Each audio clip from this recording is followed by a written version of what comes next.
Welcome to another episode of the CPG Guys podcast. Our hosts, Sri Rajgopalan, Peter V.S. Bond, and Brian Gildenberg explore how brands and retailers engage consumers in an increasingly digitally driven world.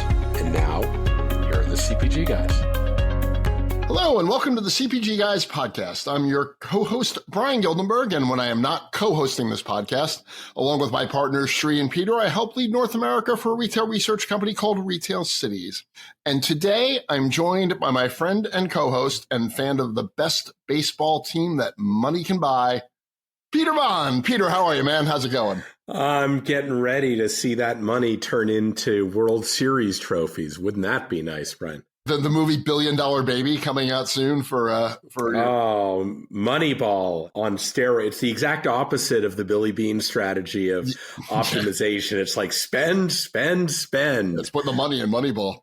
Yeah, exactly. No, I'm doing well. You know, as we record this, you and I are getting ready to head out to Las Vegas. We're going to Shop Talk. It should be fun. We're scheduled to meet with a lot of people. We're hosting a little cocktail kickoff party like we did at Grocery Shop. This time we're doing it with our dear friend Daniel from FMCG Guys and the team over at Crazy Coupon Lady. So that's going to be Sunday afternoon. Can't wait to see people at that event. I'm sure we'll post lots of pictures on LinkedIn.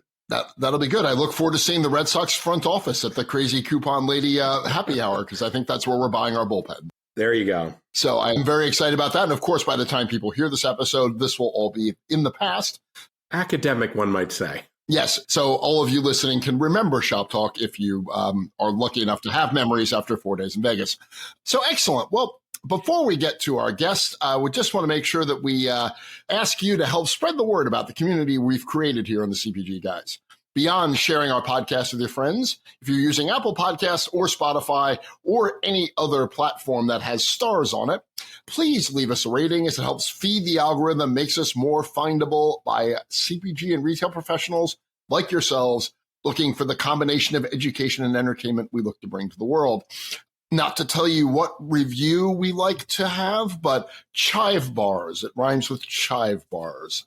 I like that. Chive bars. We're just going to subliminally plant that in you. Of course, we are happy that the CPG Guys is part of an impressive collection of highly rated podcasts, including the CPG Guys Fast Forward, hosted by some dope who's talking now, the CPG Scoop with Riza and Jennifer, and the FMCG Guys with Daniel, Efren, and Christine over in Europe, and the FMCG Guys in particular with over 10,000 followers in the European theater of operations, to use a World War II phrase. And of course, we're incredibly proud of our allyship with Next Up, whose mission is to advance the cause of women in business and to promote gender equality in the workplace. Next Up has terrific educational and networking resources available to its members. And our third CPG Guys podcast co-host, Sri, serves as the director of Next Up. So for those of you listening to this on a podcast platform, links to our podcast, our sister podcast, our landing page on Next Up, and links to the social media profiles of Shri's performing artist daughters will be found in the digital liner notes of this episode. And today we're thrilled to be joined by an exciting player, an important and kind of poorly understood part of this new media and commerce ecosystem, which is the world of trade promotions and trade management. Today, we're going to hear about how this world is changing and how a company called Vividly is approaching this problem differently. And we're joined today by Vividly's co-founder, Nikki McNeil. Nikki, welcome to the CPG Guys. Hey, team. Good to see you. Thanks for having me today. Oh, and thanks for making the time. And before we get started, why don't you just tell us a little bit about Vividly and what it does and what you do, and then we'll get into some deeper questions about where you see this whole world going. Sounds good. So Vividly is 7 years in the making. We're a venture-backed startup built by CPG for CPG for the small to mid-sized market. We ultimately allow these brands to manage their trade spend. But you both know, being veterans in the space, it's not just about planning promotions, it's understanding how to properly set them up, how to organize them, and then ultimately know how to storytell. So 4 founders of Vividly, yes, there are 4 of us. We worked nights and weekends building this trade promotion management platform actually for Perfect Snacks. That was our sole venture. The word spreads pretty quickly in the CPG space.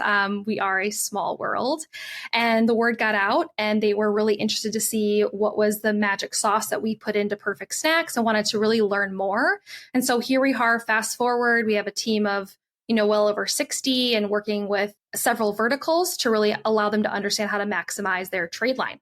Well, that's great, Nikki. And so, before we get into the conversation here today, we're going to put in the digital liner notes of the episode, we're going to include links to your LinkedIn profile and Vividly's LinkedIn profile, as well as Vividly's webpage. So now let's get into it. Let's start with your origin story. So assuming you weren't bitten by a radioactive spider and given superhuman powers of trade promotion, your journey started somewhere. So why don't you tell us a little bit about how you got into this space and how you found your way to being one of the 4 co-founders of Vividly? Oh my goodness. We're going to go back in time. So I've been in the space for a little bit over a decade. My background's in accounting and finance. I started my career at Justin's Nut Butter, where I was doing just basic accounts receivable. That's a little bit of a, lifetime in Celestial Seasonings as well, doing basic staff and cost accounting. And really kind of through that journey in food and beverage, I just continued on kind of hopping from business to business, from Justin's to then Perfect Snacks to then Lily's, taking them all from infancy all the way through exit. So it was really amazing for me to be able to be part of a company where we're starting super small, roughly 20 to 30 million in revenue, and then growing all the way up to 100 plus million in revenue, even going through diligence with some of these, acquirers, and really understanding how it is that, we can continue to shape the way that these particular brands think about trade, because it does change, as you both know, right? It does change when you're a $30 million brand all the way up to 150, 500, a billion, et cetera. And so that's been my bread and butter, managing teams and really leaning into the deduction side of things is what my bread and butter is, understanding all the different distributors, their underlying fees, and figuring out ways we can properly classify it on the P&L to really benefit our gross margin. Been part of various audits, working closely with auditors to be able to better understand, how to, again, maximize that opportunity of that trade line, because there are so many different types of trade spend. In my free time, I live in Golden, Colorado with my fur babies and husband. I'm a retired skydiver, and I love to mountain bike and snowboard in my free time. Fantastic. Well, retired skydiver sounds like a good thing. Hopefully you weren't forced into retirement by some sort of by some sort of parachute-free incident. Before we jump into the questions, can you just spend a couple of seconds kind of, because we've got a lot of people who are staring at the world of trade promotions, but find it to be vague and mysterious. Can you just kind of talk through, because you mentioned a couple of terms in there that are important about deductions and gross margin and all that stuff. Can you try to just lay the landscape of that a little bit before we get into this? Because I don't think many people realize that sometimes the gross margin that a brand makes on a product is something handed down by a tablet from a mountain, and sometimes it's a choice made by an accountant. So can you just talk a little bit about how to think about that before we get into this? Definitely. So I think kind of, breaking it down is when you're going to pursue a retailer and sell in the doors, right? You are ultimately establishing a contract with that retailer. That particular retailer is going to ask you, just by the nature of retailers, to adhere to a promotion. That promotion is going to be driving your price down. And so you're going to get contracts for all that detail. And that's going to be a particular promotion or a contract that you're going to have to save and store in either a Google Drive or maybe even in a trade software, depending on the size of your business. That promotion is going to run at that retailer. You're going to get billed back or charged back weeks, months later. And that is going to have to be analyzed by your accounting system to be cross-referenced against the initial promotion that your sales team executed. The biggest thing to call out here is with that promotion that you ran, there's various fees that are embedded in that, right? There's the labor fee to just pass through the deduction from the distributor back to the manufacturer. That's going to be carved out from the raw promotion detail. There are going to be other various fees that come through, such as early payment terms discounts. That again is just a cost of doing business for the brand to pay you early in order for you to receive in that cash. And when it comes time to breaking down gross margin, again, gross margin, what's included in gross margin is, it needs to directly affect the sale price of the good that you're selling to the retailer. And so gross margin, that net revenue less cost of goods sold, less trade, that ultimately needs to ensure that that is the sale price of the good, which is going to be your promotion that you're running off shelf. It's not going to be your admin fee. That's labor that's just being passed from the distributor over to the manufacturer. And so it's identifying those differences. That is terrific. Thank you for that, Nikki, and welcome to the podcast. Brian, did you know that I'm a retired astrophysicist? I mean, okay, I never actually started. I thought you were a retired astrophysicist. Oh, okay. That's or maybe that astrophysics was simply tired of you. So. I want to be retired at something someday soon.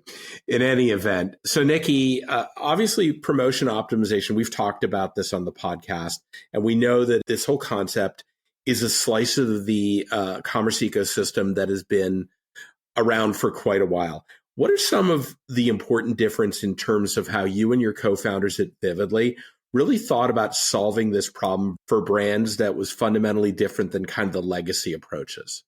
So optimization is where every brand wants to be. Brian, I'm curious on your thoughts with how you manage this at Kantar. A lot of the brands want to get to that sexy side, that predictive modeling side. The unfortunate reality is these brands can't seem to understand like the basic blocking and tackling of trade, which is getting organized, saving those retailer contracts, ultimately planning in an Excel sheet, doesn't have to be in a software, planning in an Excel sheet all the promotions that are running for the quarter, for the year, and then having accounting clear those expenses against that calendar to understand how well did I execute my forecast. So as much as I want to go down the optimization route, a lot of brands come to us saying, hey, I totally missed the mark last year. My trade came in 4x than what I planned it to be. I don't know what I'm doing.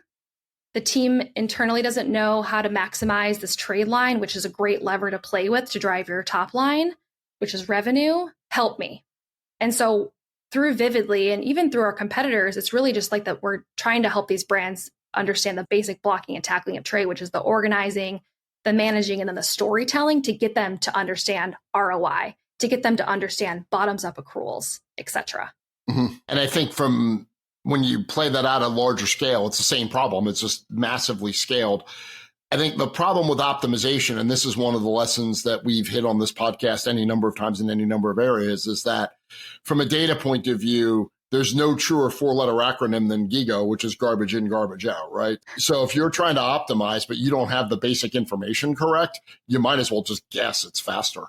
And then the mechanical piece, where I think it's interesting, and we'll talk about this in terms of how Vividly helps the small challenger brand solve this, where large brands get into trouble is two things. One, because these systems then get tied to all sorts of other systems that really move the needle in a business, like their ERP system.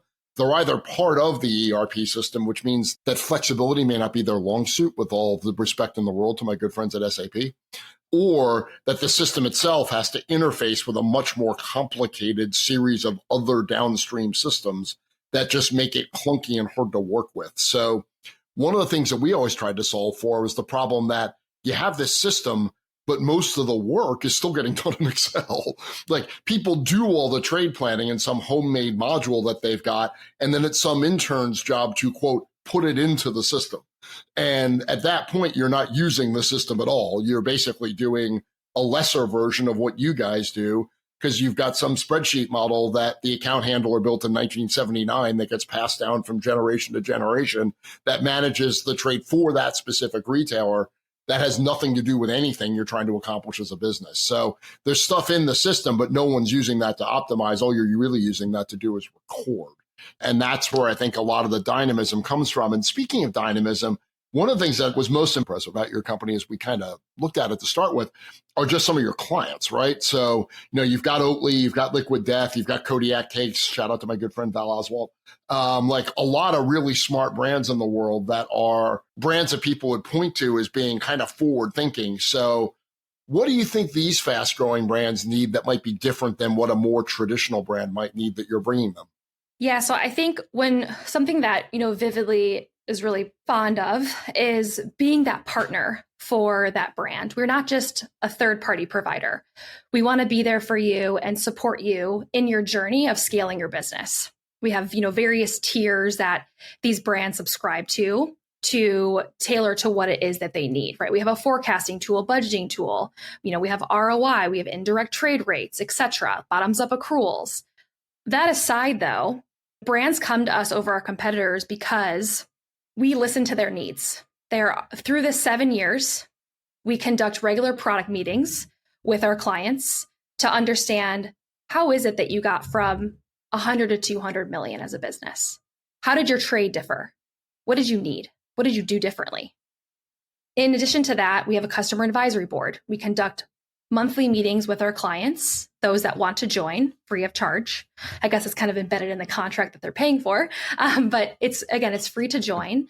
And that's where they provide. It's good that your instincts kicked in and you found the mechanical way, which that needs to be accounted for. Yes. So it's good to watch. Yes. But they're able to join this product meeting, customer advisory board meeting, and give us feedback. And I will say it's a very raw meeting. There will be CFOs, CSOs, even deduction analysts that join and say, this takes me forever. We were just on a call with a client and we showed them a product enhancement. We have a sales mislog. The sales mislog ultimately is just a log in the system that showcases what promotions are unplanned that need sales attention. So it flags it for the sales team. Hey, sales team, you have a Sprouts BOGO. It's not planned in the system. Is this legit or not? And so they'll go in there, our deduction analysts in this customer advisory board, and they'll say, this is great. This is exactly what I need to reduce the email back and forth with my team. Everything can be housed in one central location, one database to understand insights, et cetera. So I would say, really being that partner that can listen to their needs. We are very much a customer-centric driven organization. Jonathan, our CEO, does a really great job at this, is ensuring that we're having in-person meetings with our clients, especially when they're, maybe going from 2x in their revenue in the current year. And so we're really set up to be that long-term partner with these brands. I will also say that we're experts in CPG. We have a wide variety of sales folks that have CPG experience. Our entire customer success team has some sort of CPG background. And again, the customer success team are just the individuals that meet with the clients to understand what concerns or problems they're facing with the platform. And, we recently offer our deduction management services. So we're also able to help them understand trends and areas of opportunity. So we're kind of the one-stop shop for trade promotion management, which really appeals to these brands. And for people that haven't had the thrill and excitement of managing the deduction process at some of the great retailers and some of the great wholesalers and distributors in the United States, this process is a nightmare. So, and that's a generous description, Brian. Yeah, it's time consuming. It can be a brutal process. So. Wow, that's incredible. By the way, Brian, please take a note. We need to more often reference terms from an archaic card game called Bridge whenever we describe things like long suits. I think that really talks to our age. I was gonna throw some pinochle terms around if that made you happy, Peter. So I know, why not?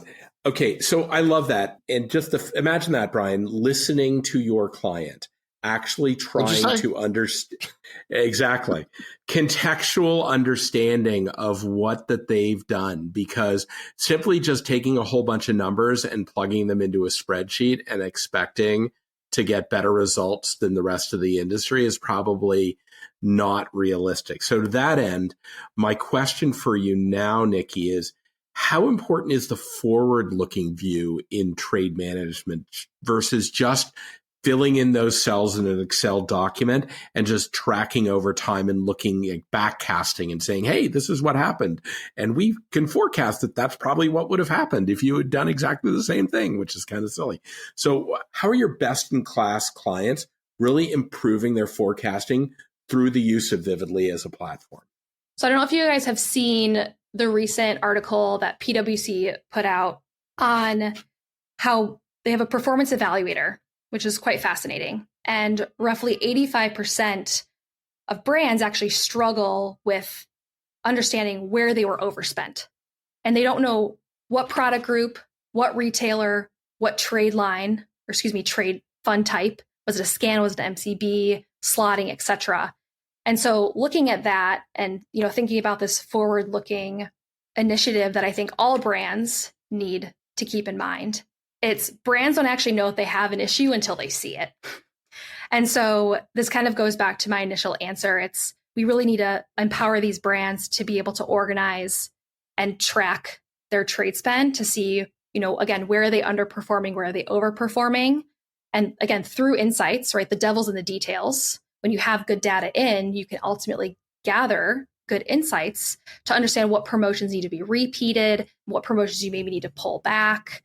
And again, they have the information within their actual chargeback. They can go to their accounting team to say, hey, why did this come in over or under?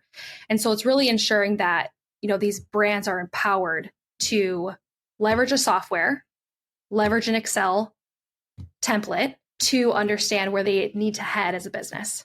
Yep. And as a reminder, we're joined today by Nikki McNeil, the co-founder of Vividly. So yeah, and I think it's interesting to look at this in terms of some of the what I'll call the old world measures in the physical store. But obviously a lot of the brands that we mentioned earlier that you work with have a very strong digital component to how they go to market as well, both purely digital as well as they're very strong omni-channel brands within the retailers they sell to. Like Liquid Death's presence on Target's website is one of my favorite things in the world because it's about the least targety brand I can think of sometimes. So our brands starting to think about how they bring together this sort of their spend in the digital world versus their spend in the in-store world. And is it a new challenge for them to try to look at this stuff in a more integrated way? Are they even trying to, or are they still treating these as two very separate animals? Interesting question. So one thing that I've noticed is certain verticals haven't been able to tap into the retail space. I'm a huge women's supplements lover. And I know that women's supplements are really hard to find in brick and mortar. I do know, though, recently that two of my absolute favorite brands have been able to get into retail, which is starting to shine a light on other verticals need to actually also tap into retail as well. So, for example, I think the way that a brand is going to be able to expand their network is strictly by tapping into other consumer outlets, right? Target, Whole Foods, etc. And so with this new surge in the women's supplement arena, right, then they're able to really be able to get into retail, which they never were before. So I think the way that we're heading in 2024, right, it's like the year of the promotion is kind of what a lot of people are saying right now. While, yes, digital and retail, I think are very important to have a nice cohesive mix, I think really where most brands are heading, particularly for consumer outreach and the different dynamics of these buyers, of these consumers, is really in the retail sector. Yeah. And then just as a follow-up then, so for the brands that are then now actively engaged in both, do you find that they're bringing together their thinking around this stuff at all? Or do they... because I mean, you've got some brands that are digitally native that launch in retail. You've got some clients that are kind of active in both. How do they think about this? Like, are they thinking about their digital promotions any differently? Or? So one thing that I've noticed with promotions in the digital side is they're very much like subscribe and save is a very common promotion that these brands are running. There's not a whole lot of levers to pull when you're in the digital side of things, which I do think sets brands up for a bit of a disadvantage, right? You think of retail, you think of features and displays and TPRs and coupons. Like there's a lot of sexy promotion lines that these brands can play with to see what drives the most bang for their buck, if you will. Well, I think you've hit something interesting. And Peter, be curious for your take before the next question, because I think a lot of this today I think this is very symptomatic of one of the challenges you have in the world, which is that the people that know how these levers work don't understand how the levers in the digital ecosystem work particularly well. And a lot of the things that today look for all the world to me, as someone who's kind of played in both, as tactics that you would use in the physical world deployed in the digital world are just done by different people. They're done by media buyers in the digital world. So the trade teams don't understand what they need to be able to do in the digital world to achieve some of these same objectives, whereas media teams listening to this podcast have no idea, blessedly, they'll know more than they did 20 minutes ago when we started, but would have no idea how this basic conversation works. Peter, curious for your thoughts on that. Yeah, the advent of the omni-channel world and, pure player or omni-channel retailers, both ends of that spectrum. What's most interesting is, they all have their own chargebacks. They have chargebacks for different types of activities, but at the end of the day, it's all things that affect the overall profitability. And it's very frustrating for people at headquarters who've been dealing with one, not the other, to get their head around it. And not only get their head around it, but think about how they treat a different type of an ecosystem differently than the one in question. So from my perspective, it's been extremely challenging because I've seen people pop up and say, okay, we're particular experts at Amazon, right? We can do that, but don't ask us to do optimization around Kroger or Sprouts or or other brick and mortar legacy retailers, because and then even within Kroger, they end up trying to optimize according to how the old brick and mortar engagement worked, and not necessarily in dealing with the digital merchandisers, and particularly that digital ecosystem. So it's been incredibly challenging from my perspective in talking to all the professionals in our industry, Brian. So my question for you, Nikki, is just around the basic mechanics of this, because you've made reference to the fact that it's a lot of work, right? Very labor intensive, at times increasingly frustrating, and a very expensive process.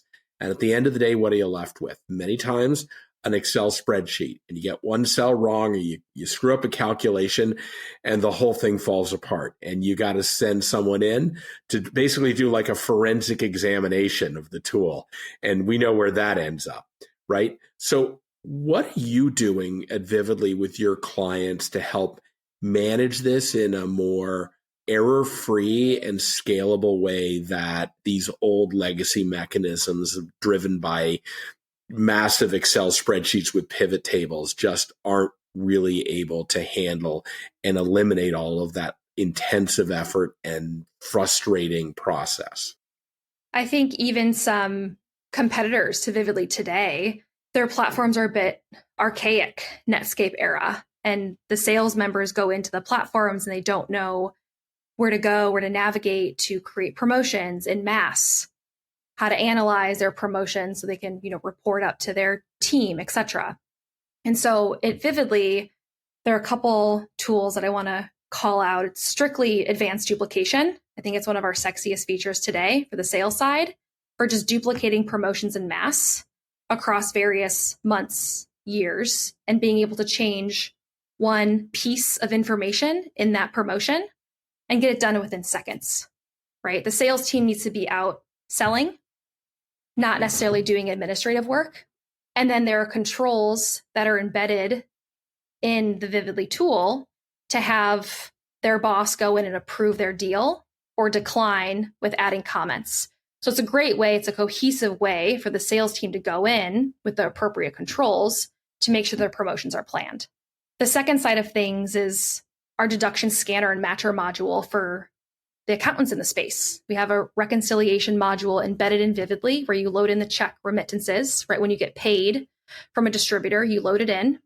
You then process all the deductions. They're just expenses, and you pair them against the promotions that sales planned, right? We're looking for a unique product group, unique dollar per unit rate, month in the year, right? So it's keeping sales happy while making sure that the accountants can meet their accruals and understand, hey, did cash come in way too high this month? We have to pull back on maybe raw material purchasing, et cetera, right? Because we know like trade spend has a direct impact on cash flow. So I would say, over the course of 7 years, really, that we've been in business, is really being able to create some sleek tools for both parties to execute with lean teams. I think that's the biggest thing I want to call out here, is that these brands don't have the cash flow to pay for, expensive folks, right? And so they need technology to be able to cut those quick corners to get to the same end result. Yeah, what I hear you saying, Nikki, is that you've built a platform that provides a single version of the truth to different archetypes and does so in a way that they can get to what they need very, very quickly. And it's something that they're able to scale out and get the answers they need to make efficient business decisions towards their trade promotion investment.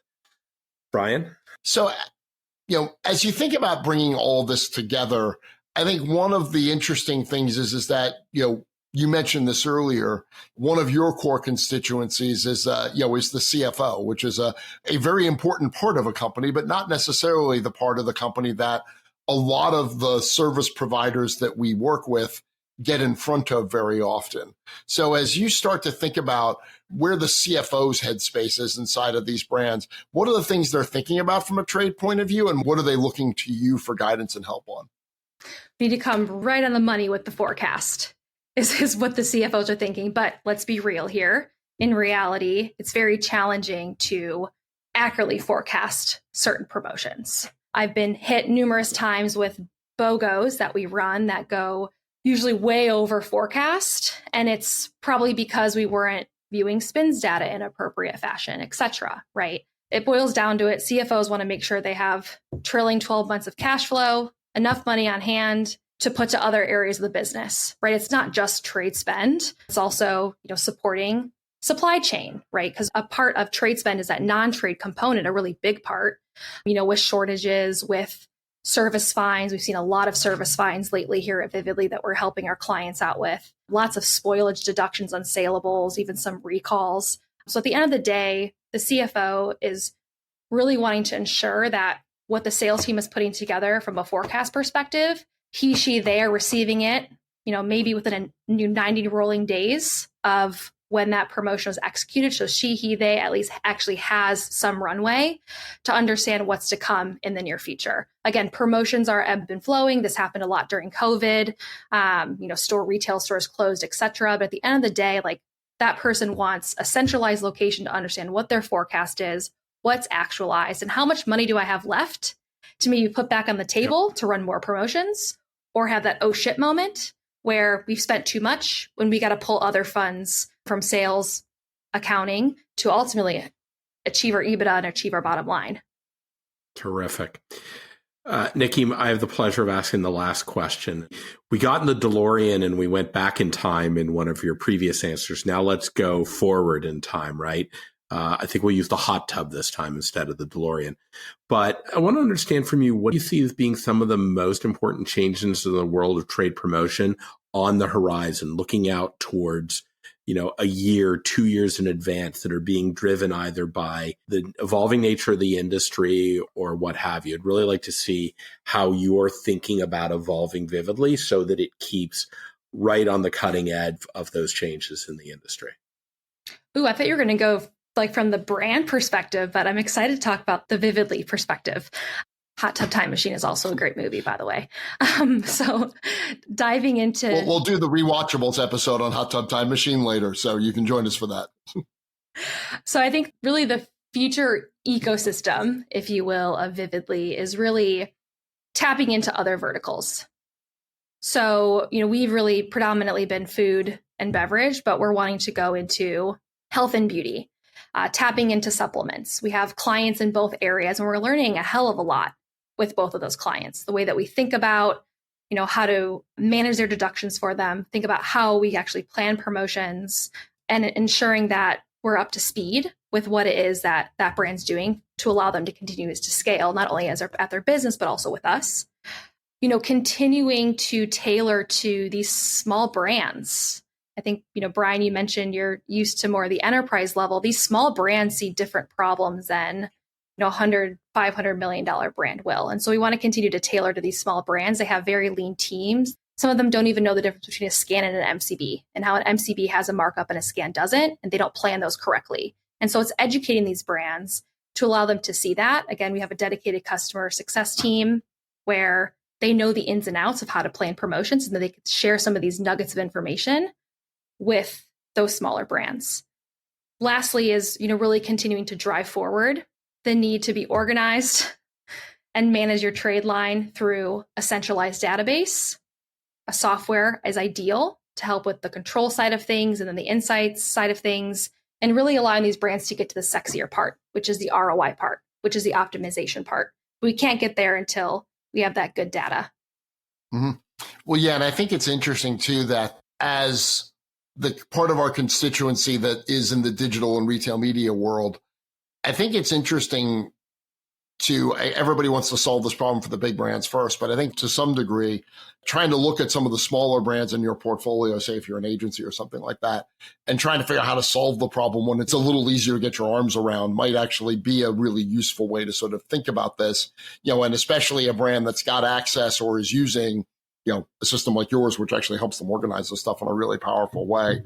And I really do think that some of the ideas in there about where this goes are particularly critical as I think we're going to be entering an ecosystem, certainly for the next 12 to 18 months. It's going to be markedly more promotional than the landscape from the 3 to 4 years that preceded it. I mean, I was talking to the head merchant at a big retailer about this, and he's like, well, look, for 2 years, we didn't have any space to promote anything because we were putting everything that was on sale had to do with COVID. And he goes, then we went for about 12 to 14 months, we didn't have any product. So because nothing was ever in stock. So once you get back to a more normalized environment, one of the things I've been counseling brands of all sizes to do is to be, you have the blessing of a blank slate right now from a promotional point of view. The muscle memory to go back to what you had in 2019 is so strong because everybody's going back to their 2019 forecast to try to understand how the world works because they know their data's wonky for a few years. But what that does is it embeds a lot of programs into your planning cycle that you might just start repeating almost out of habit or muscle memory, organizational muscle memory. And I think the ability to really relook at this is going to be absolutely critical. So, well, this has been a great conversation. Just to remind the audience, for more great content like this, please go to the cpgguys.com URL, www.cpgguys.com, where you can find all of our content. And if you think you or your company has some thought leadership to add to our conversation with the community, drop us an email at contact@cpgguys.com. And maybe you, yes, you can join us on the podcast, which is, I think, basically what your team did, Nikki. So that's how you got here. So, dreams really do come true, as they say. And please don't forget to drop us a rating at cpgguys.com on the navigation bar. And thank you, as always, to what at the moment, by the time this airs, I'm going to guess we're going to be at about 29,000 followers. So thank you, as always, to our 29,000 followers. And most specifically, Nikki, thank you to you for the time today. Really appreciate it. Thank you. This is fun. Super. And then just to recap, I think we covered a lot of ground today. And I know that some of this ground is going to be, unfamiliar to some of the audience. If anybody wants to do a deep dive on a breakdown between a scan and MCB, I'm sure Nikki will be happy to run a seminar for you on the different mechanics of this stuff. But it's really important to understand that the trade line for a brand, which is massively bigger than the media brand, has its own mechanics, its own rules, its own language. It's decipherable and understandable if you put the effort into it. And one of the reasons why I was so excited to have your team on the podcast today is to show people, it's like, look, there is a way to do this. There are so many media people I talk to who describe the way trade is managed as, quote, throwing spaghetti against the wall. That was one of the 10 largest media executives in the country.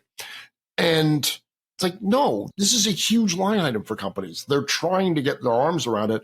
And trust me, the CFO cares about this way more than they care about the media spend. Like, not just the retail media spend, but the entirety of the media spend.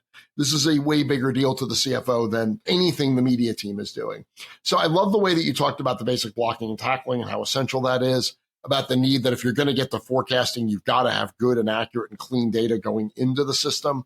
You talked a lot about the way in which you've tried to tackle the problem by listening to the distinctive needs of these fast-growing brands that you have, how they got from point A to point B, what did they do, and then really refining the user experience to make sure that it reflects what those brands need and building the products that they need to be able to both manage it more effectively, but also more efficiently. So the tool that you talked about that allowed the brands to basically copy and paste the mechanics of a promotion across multiple retailers to simplify and speed the process up will be a big one.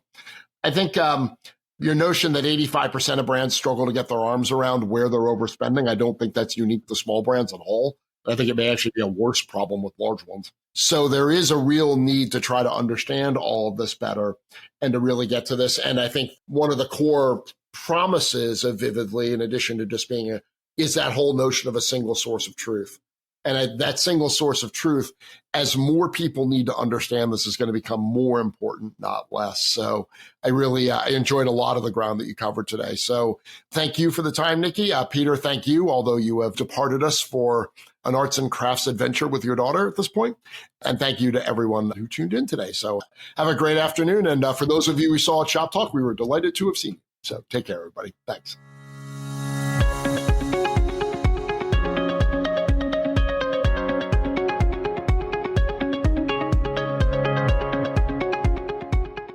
The content in this podcast episode is provided for general informational purposes only. By listening to our episode, you understand that no information contained in this episode should be construed as advice from CPG Guys LLC or the individual author, hosts, or guests, nor is it intended to be a substitute for research on any subject matter. Reference to any specific product or entity does not constitute an endorsement or recommendation by CPG Guys LLC.